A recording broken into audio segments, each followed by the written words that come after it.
Hey guys, welcome back to Mr. Phone. My name is Paurush and Motorola did not launch any smartphone during the period of Diwali, but right after that Motorola became very aggressive and launched two smartphones back to back. We first had the Moto G 5G. We have already unboxed the device. We have shared our first impressions in a video. If you want to watch that, here is the link. You can watch that video. And today we have the second smartphone from Motorola, which is the Moto G9 Power. The pricing for this smartphone is 11,999. Again, a very competitive pricing. It is competing with all the devices that comes under 15,000 and specifically under 12,000 rupees. So I think the main competitor of this smartphone is going to be the Narzo 20. Anyways, in this video, we are going to unbox this device. We will share our first impressions with you and then you can let us know in the comments what do you think about the smartphone. But before that, if you are new to this channel, then consider subscribing by hitting the red subscribe button and don't forget to press the bell icon so that you can stay updated with everything new that comes up on Mr. Phone.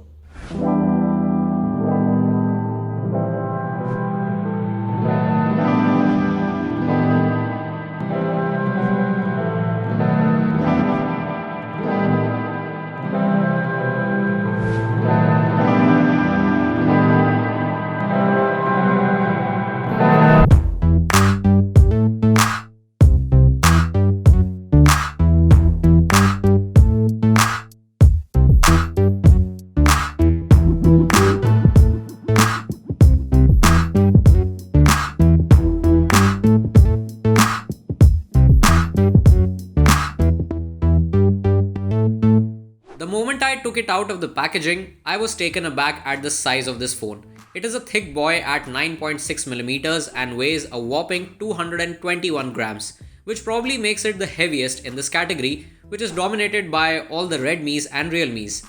Although being thick-bodied, its build quality is kept quite sturdy. Its hulky design doesn't bother me, but it might bother you if you have small hands. However, I am not too fond of its ergonomics, so one-handed operation is not pretty on this one. Let's talk about the build quality. The Moto G9 Power uses plastic, but that didn't reduce the weight of the phone. However, it has an aluminium frame, so build quality wise there is not much to complain except for this weirdly hollow plastic sound that the phone makes when you tap on its back, especially around the fingerprint sensor. As for the design, this phone follows Motorola's usual design standards, which is a beautiful clean textured back and a Motorola ring with a fingerprint embedded in it. The only unusual design aspect of the rear is the extra real estate you get due to its tall design. It feels dragged out. What I absolutely loved about its rear design is the smudge-free experience. No matter how many times I lift it, I did not see my fingerprint smudges. It's a fantastic design element. I love that I didn't have to keep a microfiber cloth for cleaning during the product shoots. Further, it comes with water-repellent design, which has become the standard feature on Moto G series smartphones. As for the rest of the design, you don't get stereo speakers, but a mono speaker with a decent sound output. I remember the Moto E3 Power in 2016 came with front-firing speakers. Motorola could have at least given that. It would have elated the media consumption and the gaming experience on this humongous screen. Nonetheless, it still sounds decent. The fingerprint sensor on the back is super fast. The volume rocker is comfortable to use, plus you get a dedicated Google Assistant button, which has again become a standard feature. You get two microphones, one each at the bottom and top edges, a 3.5mm audio jack on the top, and a USB 2.0 Type-C port at the bottom. Speaking about the display, the Moto G9 Power comes with a large 6.8-inch HD Plus IPS LCD display with 60Hz refresh rate. Motorola brings the punch-hole design to the sub-12,000 category. The company calls this display a Max Vision display. It comes with a 20:9 aspect ratio for maximum viewing experience. This means that you can watch those CinemaScope movies and trailers with zero black bars, and it's a unique experience to be able to do that on a smartphone. With the Moto G9 Power, the punch hole's border is slightly thicker than I would like, and that's in fact the case with the entire display that is covered by this thicker than usual bezel all around. Now the good thing here is that Motorola had a reason for it, and that was to control the light bleed. We will get into the details in our full review. The one last thing that I would have absolutely loved is a higher resolution display. With Motorola going with a mammoth display, it would have been nice to enjoy full HD content. The performance duties are taken care by the Snapdragon 662 processor. This is Motorola's second smartphone and overall the third handset in India to sport this processor. Coming to the real world performance of the phone, I'm having a lot of fun using it because of the snappy performance every day. The multitasking is buttery smooth, with hint of tiny extra time for app loading. The RAM management is to be blamed for that? Probably.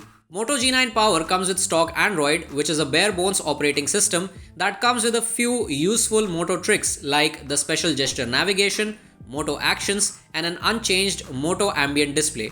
All that and more can be accessed by a single Motorola app. The device runs Android 10 out of the box and gets November security patch update as soon as you boot it. My experience with it has been quite clean and vanilla, just like the way we like it. In the software section, there is barely anything I don't like. We will be testing out the device in detail for the full review, so stay tuned for that. The Moto G9 Power comes packed with a massive 6000 mAh battery. Its sibling, the G9, comes with a 5000 mAh battery, and we are quite happy with the battery life on this smartphone. However, I had no time to use it extensively to log in the battery life. I did manage to charge the unit from 20 to 100% using the bundled 20 watt charger in 2 hours 20 minutes with the screen on, which is not too bad for a big battery.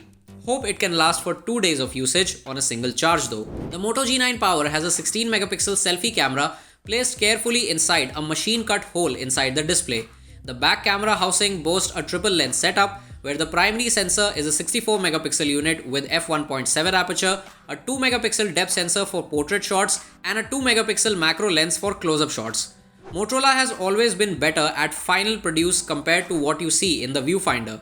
For the longest time, Moto phones have had average viewfinders, which means that when you point the camera to your subject, the images look average, but once you click it and go back to the gallery to find yourself viewing impressive imagery. Unfortunately, Motorola has not fixed this behavior of the smartphones, but on the positive note, the camera app feels revamped with easy access to certain features, which are usually accessible from the settings window only. So that's it guys, this is everything that you need to know right now about the Moto G9 Power. This phone is priced at 11,999 rupees, and overall I will say that this is quite a promising device from Motorola, and like I said, it is directly competing with smartphones like Realme Narzo 20. So what are your thoughts about this phone? Let us know in the comments down below. If you like this video, then give us a thumbs up, share this video, and we will be back soon with another one. Till then, take care of yourself, goodbye, stay safe.